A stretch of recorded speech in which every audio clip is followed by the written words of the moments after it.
미국과 한국 같은 자본주의 국가의 대표적인 ETF인 SCHD와 한국 아리랑 고배당 ETF는 연평균 배당금 상승률이 무려 12%에 달하고 있는데, 어떻게 이렇게 놀라운 배당금 상승률이 장기적으로 이어질 수 있는지, 그리고 앞으로도 이 배당금이 꾸준히 올라갈 수 있을지에 대한 내용을 정리하고 있습니다. 그리고 이렇게 공통적으로 자본주의 국가들에서는 장기적인 혜택을 누리고 있는 물가 상승 및 그로 인한 기업들의 실적 및 배당금 상승을, 그 복리 효과를 누리기 위한 가장 유리한 전략은 무엇일까를 연구하고 공유를 드리고 있습니다. 매월 정기 투자 일지를 통해서 저는 배당주, 그 중에서도 배당 ETF인 아리랑 고배당 ETF와 SCHD를 선택하여 정기적인 투자를 진행하고 있습니다. 국내 아리랑 고배당 ETF의 지난 10년간의 실적을 돌아보면 굉장히 놀라운데, 국내 배당주들이 굉장히 무시를 많이 당하는 경향이 있지만 2013년도에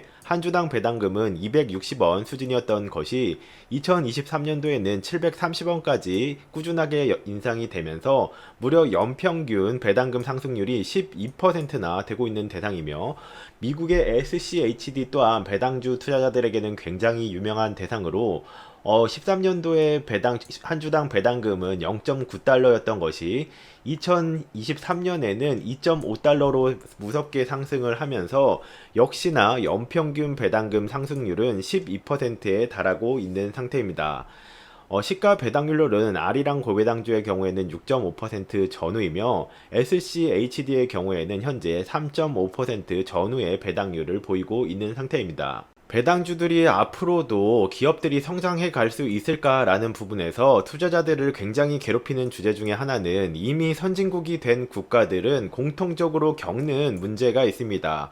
인구수가 점점 감소하거나 고령화되어 간다는 점이죠. 반대로 개발도상국들은 생산적인 연령대 인구수가 굉장히 많이 포진하고 있어서, 예를 들면 인도나 필리핀 같은 국가들이 되는 특징이 있고, 이런 국가들은 급속하게 성장을 진행 중이고 부유해지는 환경에서는 출산율이 높아지는 특징이 있기 때문에, 즉 젊은 인구, 생산적인 20대에서 40대의 인구가 높아질수록 기업들의 제품 또는 정보를 소비해 줄 확률이 높기 때문에 기업들이 성장해 나가기 유리한 환경이 펼쳐집니다. 이와 반대로 일정 수준의 선진국이 이미 되어버리면 우리나라도 이제 포함이 되는데, 상승 곡선이 둔화되는 시점이 찾아오다가 성장이 둔화되는 시점이 찾아옵니다. 그리고 경제적인 부분이라는 현실적인 이유 때문에 출산율이 감소하는 시기가 찾아오게 됩니다. 즉 생산적인 젊은 인구의 감소와 인구의 고령화가 불가피한 우리나라 같은 선진국에서는 새로운 제품과 서비스를 제공하는 기업들에게 분명히 마이너스 요소가 작동됩니다. 20대에서 50대의 시기 후 50대에서 90세 고령화가 될수록 소비력은 급격하게 줄어들기 때문입니다. 그런데 이 문제는 우리나라보다 한 발 먼저 선진국이었던 일본을 포함하며 한국, 미국 등 전반적인 선진국들이 공통적으로 겪고 있는 문제입니다. 그럼에도 어떻게 장기적인 한 5년 정도 관점에서는 기업들의 실적이 유지하거나 상승할 수 있었을까라는 궁금증이 생기고, 그 열쇠는 자본주의 시스템 자체에 있습니다. 애초에 이 시스템을 만든 곳은 미국 등 서방 선진국들로 막강한 권력가들과 자본가들이 만든 제도입니다. 이름부터가 자본주의인데, 즉 자본가가 되면 절대적인 수혜를 얻을 수 있는 사기적인 패시브 룰이 작동하고 있기 때문입니다. 왼쪽의 그래프는 상단에 있는 것은 미국의 화폐 총량, M2 화폐 총량 그래프로 2014년부터 10년간 화폐의 총량이 계속해서 증가하는 모습을 보이다가 코로나 사태가 터지면서 화폐 총량은 여러 가지 명분을 바탕으로 하여 굉장히 많이 화폐 총량이 증가하게 됩니다. 이로 인해서 자본가들이 엄청난 수혜를 얻었다는 기사들도 보셨을 테고, 하지만 자본가들이 아닌 사람들은 수혜는커녕 물가 인상의 고통을 감내해야 하는 것입니다. 우리나라의 경우에도 2014년도부터 해서 M2 화폐량 총량이 계속해서 증가하고 있는 모습을 확인하실 수 있습니다. 즉 자본주의란 화폐 총량을 금본위제를 포기하면서 얼마든지 적정한 명분을 세워서 늘릴 수가 있는 것으로 실제로도 매년 계속해서 늘리고 있습니다. 이것 때문에 실제로 자본주의 국가들의 화폐 총량 및 부채 총량 또한 가파르게 장기적으로는 계속해서 증가를 하고 있습니다. 그런데 이번 코로나 사태를 한번 되돌아보면은 자본가들과 권력가들은 화폐 총량을 급격하게 늘려버릴 수 있는 강력한 명분이 주어집니다. 즉 자영업자들과 어려운 사람들을 돕겠다는 의미로 헬리콥터 머니를 미국의 경우에는 정말 말도 안 되는 수준으로 살포를 해버렸습니다. 이렇게 되면 도대체 뭐가 문제냐? 좋은 일을 한 거 아닌가? 이제 돈을 그렇게 많이 쥐어주면서 돕겠다는 거 아니야? 라고 생각이 될 수도 있지만, 이렇게 화폐 총량이 급격하게 늘어나 버리면 화폐와 교환 대상이 되는 한정적인 수량인 자본을 가지고 있는 사람들이 굉장한 수혜를 보게 됩니다. 화폐는 이제 가치가 절삭되지만 화폐와 교환을 해야 되는 물건들의 상대적 가치는 급격하게 상승을 멱살을 잡아서 끌어올려 버리는 것이 되죠. 이렇게 화폐의 총량을 매년마다 지속적으로 올렸을 때 얻는 대표적인 수혜 자산들의 종류를 살펴보게 되면 부동산, 땅은 한정되어 있는 자산이고 금도 한정되어 있는 자산이고 그리고 회사들의 지분인 주식의 수량 또한 한정된 자산 중에 하나입니다. 물론 이걸 디테일하게 놓고 보면 부동산의 경우에도 더 높은 층을 증설할 수는 있고 금의 경우에도 약간 더 채굴을 계속해서 하고 있는 대상이긴 하고 뭐 주식의 경우에도 회사가 다 늘어날 수도 있고 이런 특성들도 존재하지만 화폐의 총량이 증가하는 것과 대비해서 너무나 미비하기 때문에 사실상 고정되어 있다라고 표현해도 될 것 같습니다. 이 미국의 대표적인 배당 ETF인 SCHD 배당 ETF에 포함된 기업들을 살펴보면 필수 산업군과 필수 소비재들 기업이 굉장히 많이 포진되어 있는 특징이 있습니다.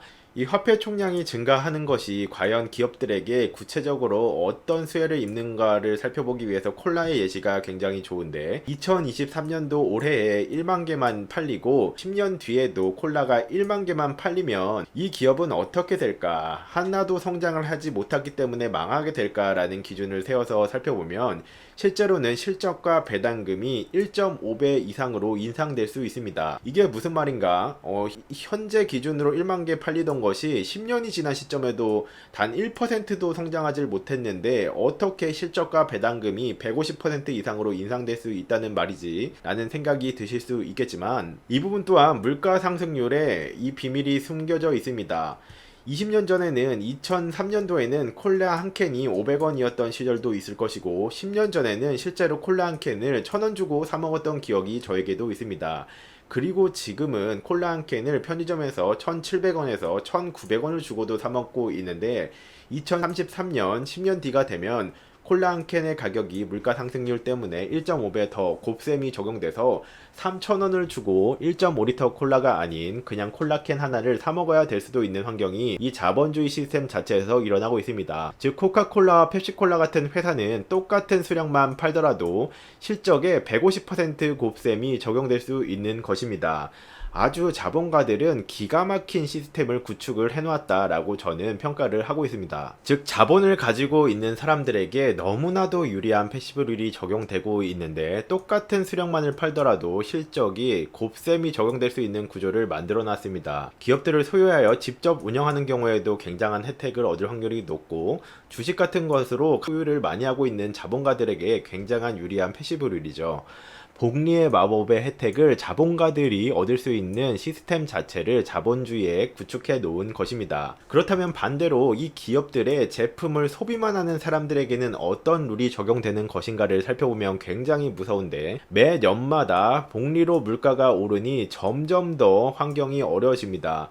이어 기업들에서 열심히 아침 9시부터 저녁 6시까지 일해서 이 기업들의 제품을 소비하는 형태를 이어간다면 소비력 관점에서는 계속해서 더 힘든 이제 환경이 되어 오는 것입니다. 물가 복리 인상에 계속해서 두드려 맞는 환경이 되어서 그 기업들의 제품을 소비하기도 어려워지고 그 기업들에서 일해야 되는 시간도 늘어나는 것이죠. 즉 이렇게 화폐 총량이 계속 매년마다 증가하는 것만으로도 자본가들, 이 배당주 지분을 소유한 자들에게는 매년 장기적으로 너무나도 유리한 이득이 되는 패시브 룰이 상시 시전 중인 것입니다. 반대로 자본이 없는 사람들에겐, 망설이고 있는 사람들에게는 점점 어려움을 겪게 될 수 있습니다. 과거에는 높은 세율을 부과하는 방식의 시스템을 구축해서 운영을 하였던 것도 이 제도는 불만의 표출 대상이 뚜렷하게 특정이 되기 때문에 부자는 나쁜 것이라는 이미지와 함께 어려운 시기가 찾아오면 늘 폭동이 일어났었습니다. 농사는 내가 짓고 일도 내가 대부분 하는데 왜 땅의 주인인 네가 곡식을 많이 가져가냐 불만이다 라는 식이었죠. 그래서 자본가들은 이 구조를 굉장히 교묘하게 바꿉니다. 돈을 직접적으로 빼앗지는 않고 돈의 가치를 하락시켜 가는 것이죠. 굉장히 현명한 전략입니다. 사람들이 잘 눈치채지도 못하고요. 뭐야 왜 이렇게 사는 게 계속 힘들지? 에휴 모르겠다 그냥 살아야지. 그런데 이 모든 것을 알았다고 해서 불평만 하는 것은 아마존 열대우림에서 이 조건들은 나에게 불리해라고 외치는 것과도 동일합니다. 전혀 나에게 도움이 되지 않습니다. 오히려 그 소리를 강하게 외칠수록 수많은 포식자의 표적이 되어 공격당하고 더 점점 힘들어질 확률만 높아질 뿐입니다. 우리는 이 독충이 우글거리는 아마존 열대우림에서 인생의 이막인 노후 50대에서 90대를 생존할 전략을 적극적으로 찾는 것이 현명하다고 생각됩니다. 구독과 좋아요, 알림 설정을 해주시면 대표적인 고배당주들 및 비과세 운영 팁 정보를 가장 빠르게 만나보실 수 있습니다. 시청해주셔서 감사합니다.